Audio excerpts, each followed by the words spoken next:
थे उन्हें सरकार ने ब्लैकलिस्ट कर दिया है। गृह मंत्रालय का यह बड़ा ऑर्डर, गृह मंत्रालय ने मरकज में शामिल जितने भी विदेशी जमाती थे उन्हें 10 साल के लिए ब्लैकलिस्ट किया है।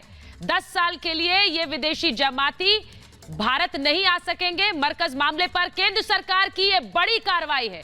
मरकज जहां से कोरोना का संक्रमण फैला, पूरे देश भर में फैला, और उसके बाद अब जो विदेशी जमाती इसमें शामिल हुए थे, जो कि बिना कारण बताए मरकज में शामिल हुए, वीजा में नियम का उल्लंघन करते हुए शामिल हुए, उन पर यह बड़ी कार्रवाई विदेश मंत्रालय ने की है। 10 साल तक इन विदेशी जमातियों को ब्लैकलिस्ट किया गया है। मरकज पर शिकंजा कसा है विदेश मंत्रालय ने, भारत सरकार ने।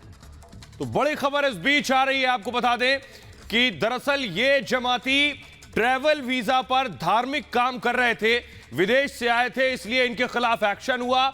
इनमें से बहुत से लोगों के खिलाफ चार्जशीट दाखिल की गई है और 10 साल के लिए इन जमातियों को ब्लैकलिस्ट कर दिया गया है। ये सभी जमाती निजामुद्दीन मरकज में आए थे उस दौरान जब देश में कोरोना फैलना शुरू हुआ था, जब लॉकडाउन की स्थिति बन रही थी और भीड़ इकट्ठा करने पर पाबंदी थी। उसके बाद अब इनके खिलाफ कार्रवाई हुई है। 10 साल के लिए विदेश मंत्रालय ने इन विदेशी जमातियों को ब्लैकलिस्ट कर दिया था। इनमें इंडोनेशिया, मलेशिया, थाईलैंड से आए हुए जमाती शामिल थे। अलग अलग मुल्कों से ये जमाती आए थे, सैकड़ों की संख्या में मरकज में मौजूद थे। जिस दौरान मरकज में हजारों लोग थे तो सैकड़ों लोग उसमें विदेशी भी थे। मरकज पर कार्रवाई हुई, उसके बाद जब मरकज से हजारों लोगों को निकाला गया तो इसमें विदेशी जमाती भी शामिल थे जिन्होंने ट्रैवल वीजा का उल्लंघन किया था। इन सब के खिलाफ कार्रवाई हुई है। बड़ी कार्रवाई हुई है। गृह मंत्रालय की तरफ से ब्लैकलिस्ट कर दिया गया है 10 साल के लिए विदेशी नागरिकों को, जो कि जमाती थे, विदेशी जमाती जो कि निजामुद्दीन मरकज में शामिल हुए थे मार्च में, इन सभी को ब्लैकलिस्ट किया गया है 10 साल के लिए।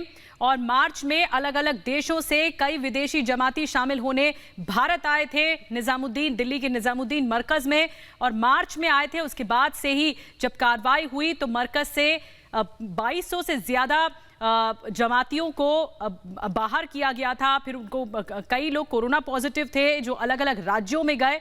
अब विदेशी जमाती को ब्लैकलिस्ट किया गया है। 1000 से ज्यादा तादाद थी विदेशी जमातियों की। और हिमांशु है ज्यादा जानकारी देने के लिए फोन लाइन पर हमारे साथ। हिमांशु, ये सिफारिश दिल्ली से पुलिस की ओर से की गई थी कि ब्लैकलिस्ट इन लोगों को कर देना चाहिए, प्रतिबंध लगा देना चाहिए भारत में आने पर। कहें कि बहुत बड़ा सबक है जमातियों के लिए।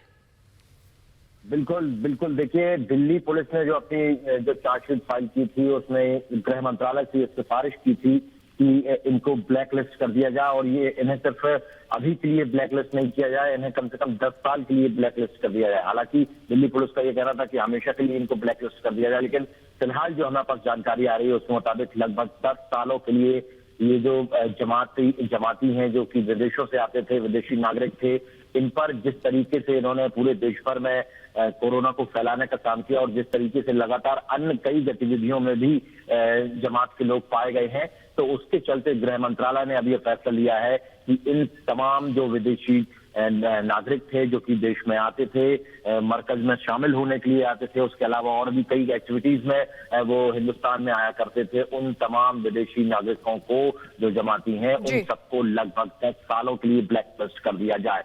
और 10 साल तक ये न देश में आ सकते हैं, न ही किसी प्रकार की देश में एक्टिविटीज में हिस्सा ले सकते हैं। बड़ी कार्रवाई हुई है। हिमांशु, शुक्रिया। नजर